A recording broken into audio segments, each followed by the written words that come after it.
Hello students, welcome to our channel Gyan Darpan. आज हम बात कर रहे हैं हिंदी व्याकरण का वो टॉपिक जो कुछ क्लास में नहीं कराया जाता है, कुछ क्लास में कराया जाता है। ठीक है, तो टॉपिक कौन सा है वो ध्यान से देखना। वो टॉपिक है आपका अलंकार। जब हम लोग पर्यायवाची शब्द कर रहे थे वहां मैंने आपको बताया था अलंकार का मतलब। अलंकार का अर्थ होता है गहना या आभूषण। अब यहां इसका मतलब समझो ध्यान से। जिस तरीके से कोई महिला या स्त्री आभूषण धारण करने के बाद अच्छी लगती है, उसी प्रकार से अलंकार का प्रयोग करने से हमारा जो काव्यांश है उसमें निखार आ जाता है। बहुत सारी कविताएं आपने पढ़ी है, दोहे पढ़े हैं, छंद पढ़े हैं, जिसमें अलंकार का प्रयोग था लेकिन आपको पता नहीं था। अलंकार के बहुत सारे प्रकार होते हैं, लेकिन जो आपको बेसिक याद रखना है वो है आपका शब्द अलंकार,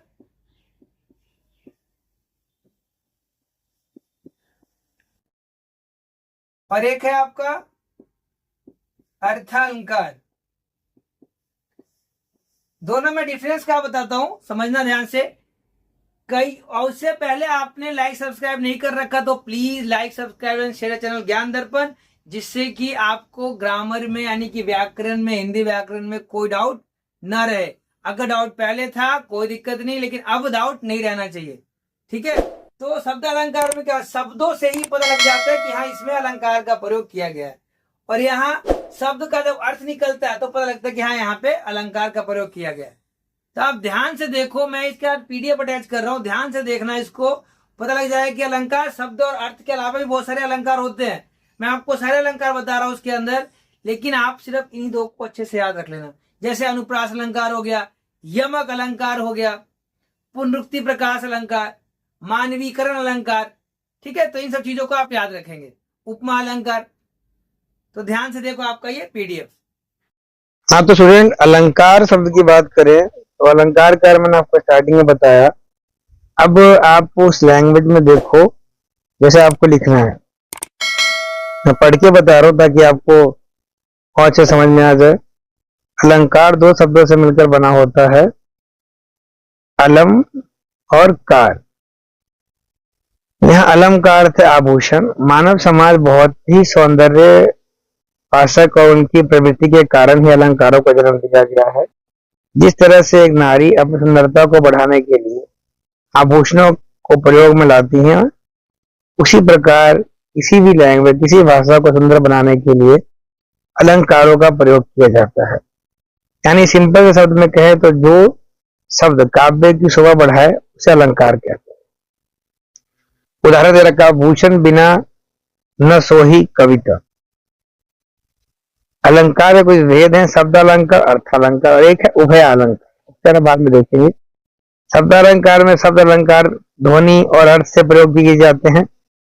शब्द अलंकार कुछ भेद हैं, अनुप्रास अलंकार, यमक, अनुप्रास, यमक, पुनरुक्ति प्रकाश अलंकार, विवक्षा अलंकार, व्यक्ति अलंकार, श्लेष अलंकार। अब इन अलंकार को समझना, इनमें डिफरेंस क्या क्या है।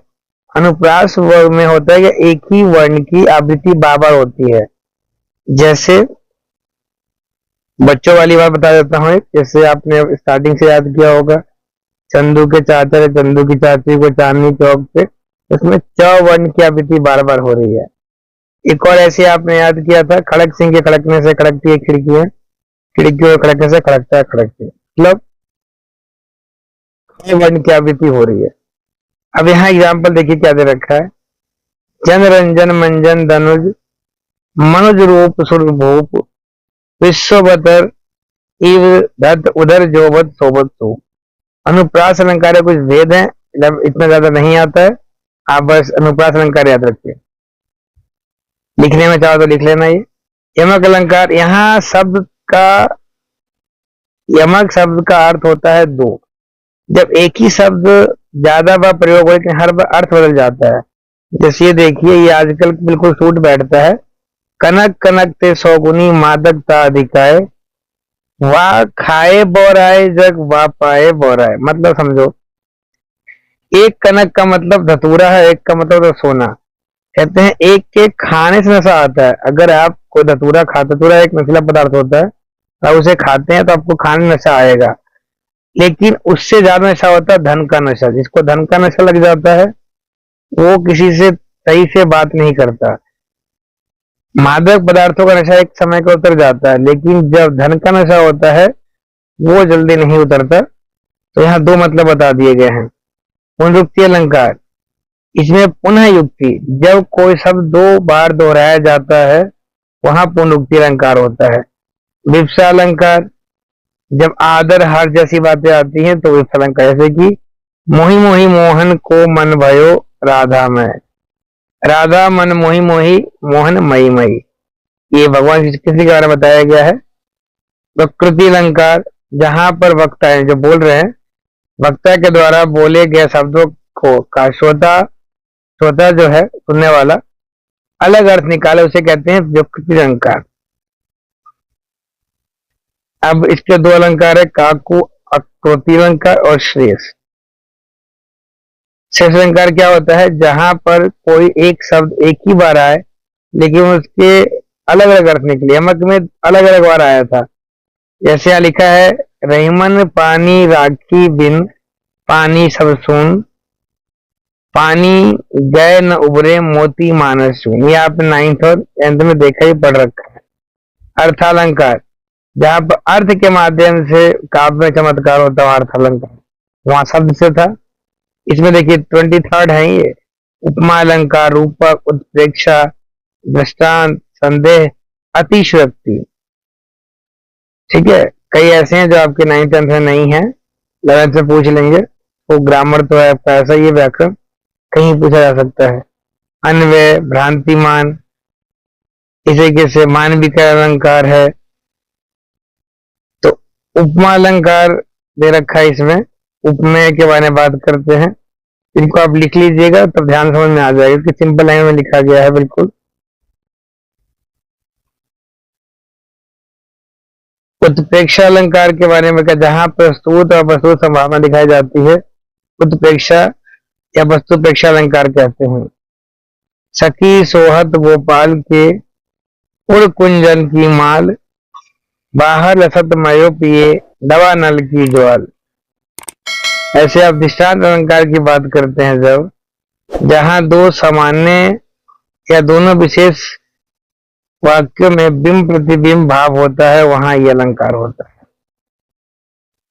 ठीक है, फिर थोड़ा आगे अतिशयोक्ति, मतलब जब किसी बात को बढ़ा चढ़ाकर कही जाए उसे कहते हैं अतिशयोक्ति अलंकार। जैसे हनुमान की पूंछ में लगन ना पाई आग अगी, सगरी दिशा जल गई गई साजर भाग। मतलब क्या, हनुमान जी की पूंछ अभी तक आग भी नहीं लगी थी और सारी लंका जल के राख हो गई और निशाचर भाग गए, ये तो ज्यादा ही हो गया, बदला के बोल रहे हैं। फिर आती है बात जो आपसे 9th में पूछा गया, 10th में पूछा गया है, वो है आपका मानवी का अलंकार। ये ध्यान से देखिएगा, कई बार कविता में देखने को मिलेगा जहां पर काव्य में जड़ में चेतन का आरोप होता है। आरोप का मतलब यहाँ आरोप नहीं है, आरोप का मतलब है जब किसी भी प्राकृतिक चीजों की तुलना मानव से की जाती है उसे कहते हैं आप मानविका अलंकार। जैसे एक चैप्टर भी, एक पाठ भी है NIOS में, बीती भी भावरी जागरी, अंबर पनगट में डुबो रही, तारा घट उषा नागरी। ये तारा लिखा, तार गलती से लिख दिया, तो मतलब समझाता हूँ। कहते हैं कि जो बीत गया उसे भूल जाओ, ऐसा लग रहा है जैसे कि अंबर जो आकाश में किस तरीके से तारे जो हैं ऐसे डूब रहे हैं, जैसे गागर, गागर मतलब घड़ा होता है, जब आप पानी में डालते हैं तो पूरा भर जाता है पानी से, तो ऐसे शायद तारे जो छुप गए हैं, मतलब सुबह हो चुका है। फिर उभय अलंकार के बारे में ज्यादा कुछ नहीं है, चाहो तो उसको लिख लीजिएगा। फिर इसमें ये जो क्वेश्चन के फॉर्म में दे रखा है, उदाहरण दीजिए, प्रातः नभ में नभ था बहुत नीला शंख जैसे, उत्प्रेक्षा अलंकार। तेरी बरछी के बर छीने हैं खलल के, यमक अलंकार। ठीक है, तो इस तरीके से आपको पांचों का लिख रखा है। अब ये आपका होमवर्क के फॉर्म में है कि ये आपको होमवर्क करना है कि कितना कितना कौन सा अलंकार है। ठीक है, ध्यान से इसको कंप्लीट करना है आपको। ये आखिरी के जो कुछ 5 दे रखे हैं आपको, अंबर पनघट में डुबो रही तारा, घट उषा नागरी, वह दीप शिखा, ऐसे ये 5 करने हैं आपको। तो ऑल द बेस्ट। हाँ तो स्टूडेंट, इतने सारे अलंकार को पढ़ के समझ में क्या आया आपको, ये मुझे इंस्टाग्राम पे डीएम करके बताना, ठीक है। अगर किसी को किसी भी अलंकार में डाउट अभी भी है तो वो बता सकता है, जिससे कि मैं उसका डाउट क्लियर करूं। कोशिश ये थी कि हर एक अलंकार के साथ उसका उदाहरण दिया जाए और लास्ट में आपको कुछ होमवर्क के फॉर्म में भी दिया गया है। उम्मीद करता हूं आप लोग वो भी कर लोगे, ठीक है। अगर किसी को उसमें डाउट है तो वो पूछ लेना, आपको उसका भी आंसर मिल जाएगा। तब तक के लिए लाइक, सब्सक्राइब और शेयर चैनल ज्ञान दर्पण।